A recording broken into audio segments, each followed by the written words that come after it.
নমস্কার বন্ধুরা, শুভ সকাল। কেমন আছেন? আশা করি ভালোই আছেন। আমিও ভালো আছি। ঘুম থেকে উঠে চা খেয়ে নিলাম। একটু বেলা করেই উঠলাম, আজকে আর মেয়ের বাড়ি যাব না।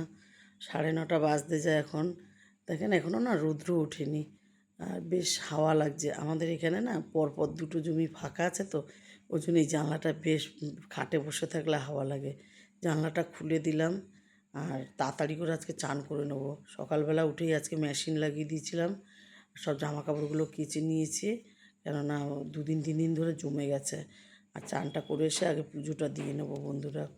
এখানে কাজ মোটামুটি আজকে হয়ে গেছে, মানে কমই ছিল আজকে কাজ। থালা বেরিয়েছে দুটোই, যে দুটো প্লেট ছিল খাওয়ার, আর কিছুই ছিল না। আর এখানে মোছামুছি করে নিয়ে চানটা করে পুজোটা আগে তাড়াতাড়ি দিয়ে নেবো, তারপর পরে রান্না করব। পুজোটা দিয়ে নেবো। আজকে দেখেন বন্ধুরা অনেকগুলো ফুল ফুটেছে। ছাদে গেছিলাম সকালে, দেখি অনেকগুলো ফুল ফুটেছে, তা নিয়ে এসেছি। নিয়ে এসে পুজোটাও দিয়ে নিলাম। আর ঠাকুরকে আম দিই, তো আটিগুলো ফ্রিজে রেখে দিই। সেগুলো ওই যে রয়েছে, 2 দিনেরটা রয়েছে, আর এখন একটা কাটলাম। এখন একটু খাবো, খিদে পেয়েছে। আর আগে একটা বিস্কুট খাবো, সকাল থেকে তো কিছু খাইনি চা ছাড়া। ওই জন্য আগে একটা বিস্কুট খেয়ে তারপর আম খাবো, না তো আবার পেটের গন্ডগোল হয়ে যাবে খালি পেটে আম খেলে। মাছ না সবসময় কেটেই নিয়ে আসি বাজার থেকে, বেশিরভাগ তো আমি কাটা পোনা মাছই খাই, কাতলা মাছ খাই, চিংড়ি মাছ খাই। কিন্তু এই মাছটা কাটা হয়নি, ওই জন্য বাড়িতে। আর আমার তো বটি ভালো নেই, এই বোন কষ্ট করে কাটছে দেখেন না, এই আস্তে আস্তে ছাড়িয়েছে।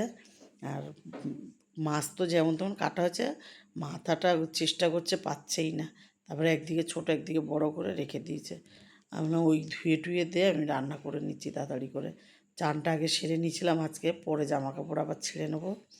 তাই চাল ধুয়ে নেব আর ডাল ধুয়ে নেবো। আগে ডাল আর চাল একসাথে বসিয়ে দেবো, আগে একদিকে ভাত বসিয়ে দেবো, একদিকে ডাল বসিয়ে দেবো।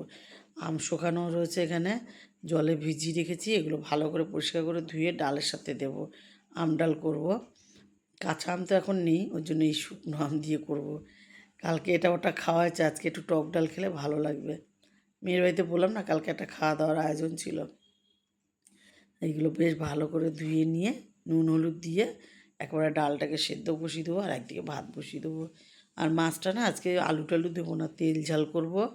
আর টক ডাল খাওয়ার জন্য, টক ডাল দিয়ে ভাত এমনি তো মেখে ভালো লাগবে না, তার জন্য একটু আলু ভেজে নেবো, তাহলেই হয়ে যাবে খাওয়া। আর দুবেলার ভাতটা বসিয়ে দিলাম। দুবেলা ভাত বসালাম কেন, রাত্রিবেলা না রুটি করবো না, প্রচণ্ড গরম, ওই জন্য রুটি করবো না। যদি দেখি ভালো লাগছে না, তাহলে ভাতের মধ্যে জল ঢেলে দেবো। এই ডালা কাটাটা নতুন এনেছি তো, এই ফার্স্ট ব্যবহার করছি। দেখেন এইটা এরকম প্রেস করে দিলেই একদম ঘুরে যাবে, আর এটা যদি ছেড়ে দিই না ফট করে, তাহলে ডাল কিন্তু একদম উপর দিকে উঠে আসবে। ওই দোকানদার বলে দিয়েছিল, তাই এইভাবেই করলাম। আর আজকে ডালটা ফোড়ন দেবো একদম শর্টে। অন্যদিনই কড়াইয়ের মধ্যে ডালটা ঢেলে দিই, এইভাবে খেতে ডালটা ভালো হয়, বেশি স্বাদ হয়। কিন্তু আজকে তা করবো না। এদিকে ডালটা হচ্ছে, একটু জল মিলিয়ে দিলাম, পাতলা করলাম। আর এখানে ফোড়নটা এর খুন্তি দিয়ে দেবো। তাহলে কি এই কড়াইতে আবার মাছটা ভেজে নেব, না তো আবার কড়াইটা ধুতে হবে। হ্যাঁ, শর্টে কাজ এটা। আর এখানে কড়াইটা গরম হয়ে গেছে, আগে মাছের মাথা ভেজে নেব, তারপরে রান্নাটা করব। মেয়েকে বলে দিলাম আজকে আজকে তো রান্না মোটামুটি আছে ওর ঘরে, কালকের রান্না। আজকে আর না গেলেও হবে, ওই জন্য মেয়ের বাড়ি যায়নি। আমি তো শুধু করবে ছোটো ছেলের ভাতটা, আর এমনি কোনো ঝামেলা নেই, জামাই অফিসে চলে যাবে আর বাড়িতে থাকবে 2 ছেলে নিয়ে। আর রান্নাবান্না তো নেই, তাহলে ভালোই হয়েছে। বললাম আজকে আর যাবো না, এমনিও শরীর ভাল লাগছে না।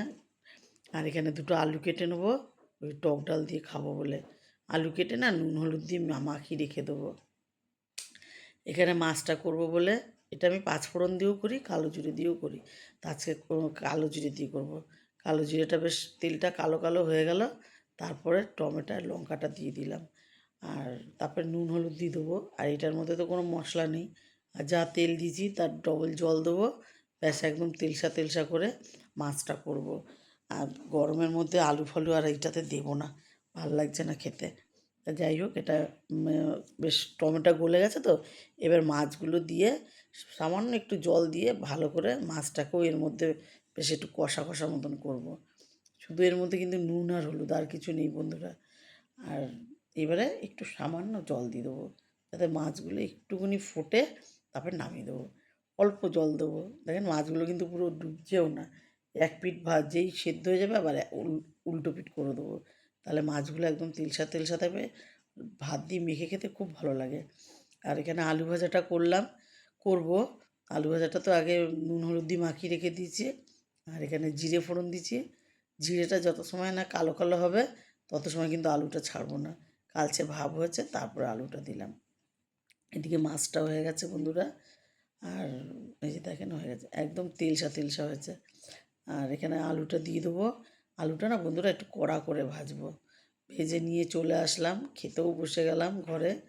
আর এখন না বন্ধুরা টেবিলে খাই না কেন, এত গরম লাগে ওই জায়গাটা, আর ওই জানলা দিয়ে ভীষণ রোদ্দুর আসে, ওই জন্য ঘরেই খাই এসির তলায় বসে একটু আরাম করে। সন্ধেবেলায় সন্ধে দিয়ে পুরো বাড়ির লাইট ধরিয়ে দিই 5-10 মিনিটের জন্য, তারপর আবার বন্ধ করে দিই। এই যেখানে বৈষ্ণব দেবীর মাতাজি আছে রান্নাঘরে, এখানে এটাও রোজ জ্বালিয়ে রাখি রাত্রির পর্যন্ত, আর রান্নাঘরের লাইটটা পরে অফ করে দিই। আর সব জায়গায় লাইটই জ্বালিয়ে দিলাম।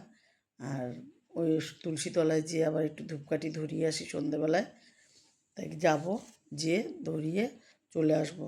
আর সন্ধেটা দিয়ে না বন্ধুরা একটু চা করে নেবো। আর দুপুরে বাসন টাসন সব পড়ে রয়েছে, দুপুরে বাসনটা ধুয়েও নেব, চা খেয়ে তারপর ধোবো। সন্ধে দিয়ে নিলাম, চা খেয়ে বাসনটা ধুয়ে নেবো। আজ এটুকুই। ভালো লাগলে লাইক করুন, কমেন্ট করুন, আমার ইউটিউব চ্যানেলটাকে সাবস্ক্রাইব করুন, পেজটাকে ফলো করুন। ভালো থাকুন, সুস্থ থাকুন, শুভরাত্রি।